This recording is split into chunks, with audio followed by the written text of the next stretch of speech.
These videos are strictly only for entertainment and educational purposes. I do not encourage or endorse to any of the behaviors of the people I am talking about in my videos.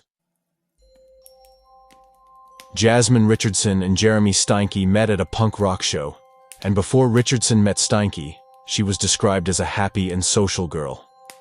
However, that changed once Richardson began seeing the 23-year-old Steinke, who was 11 years older.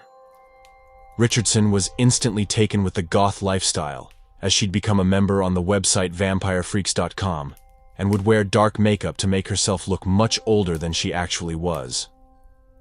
Jeremy Steinke's own upbringing wasn't as wholesome as Richardson's. His mother was an alcoholic, and her partner abused Steinke. Kids at school bullied him, and by the time he met Richardson, he had already attempted suicide. From the age of 13, Steinke had developed an elaborate persona. Wearing a vial of blood around his neck, he claimed to be a 300-year-old werewolf. When Jasmine Richardson's parents, Mark and Deborah, found out about the relationship, they prohibited their daughter from seeing Steinke. But Jasmine Richardson and Jeremy Steinke were in love. Upset at Richardson's parents, Steinke wrote on his blogging platform on April 3, 2006, "Payment. My lover's parents are totally unfair. They say that they really care. They don't know what is going on, they just assume. Their throats, I want to slit. Finally there shall be silence. Their blood shall be payment." But according to police reports, it was Richardson who first proposed the plan. In an email she told Steinke she had a plan. "It begins with me killing them, and ends with me living with you," she wrote. Jeremy Steinke was receptive to the idea, replying, "Well, I love your plan, but we need to get a little more creative with details and stuff." Jasmine Richardson reportedly told friends about the plans to kill her parents, but they either didn't believe her or thought she was joking.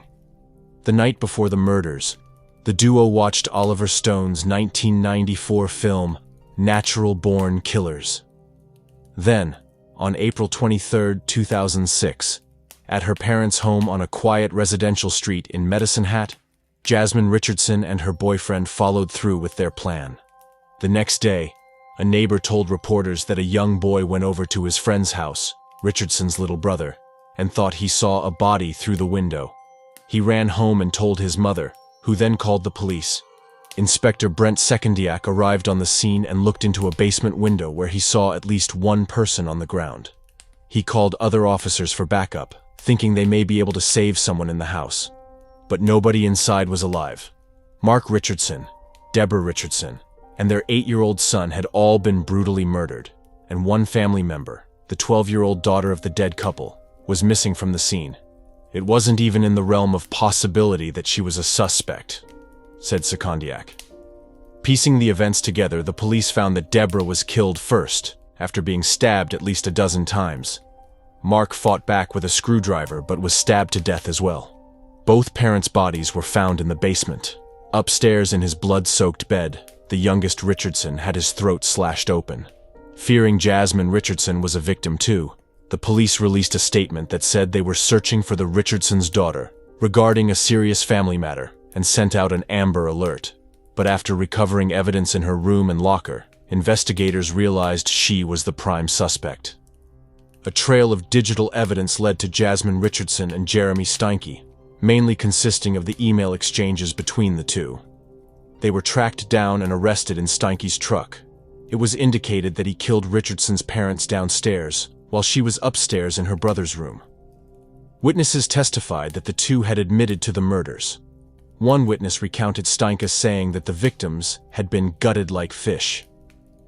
At her 2007 trial, Jasmine Richardson, who was only identified as JR at the time because of her age, pleaded not guilty.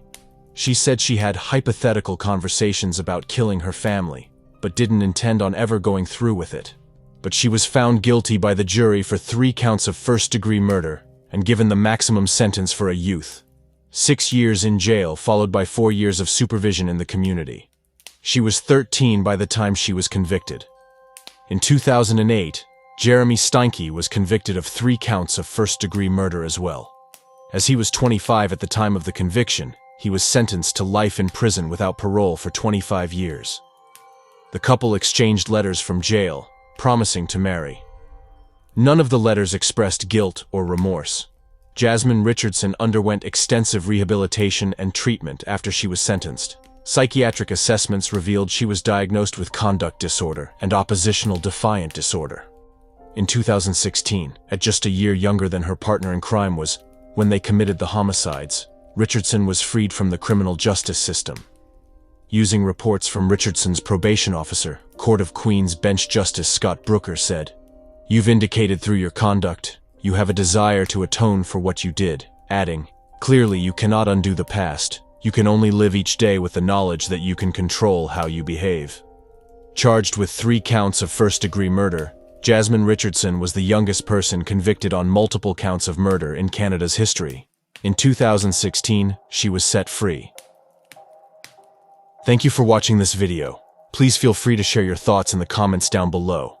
Don't forget to like the video and also subscribe for more. See you next time. Bye.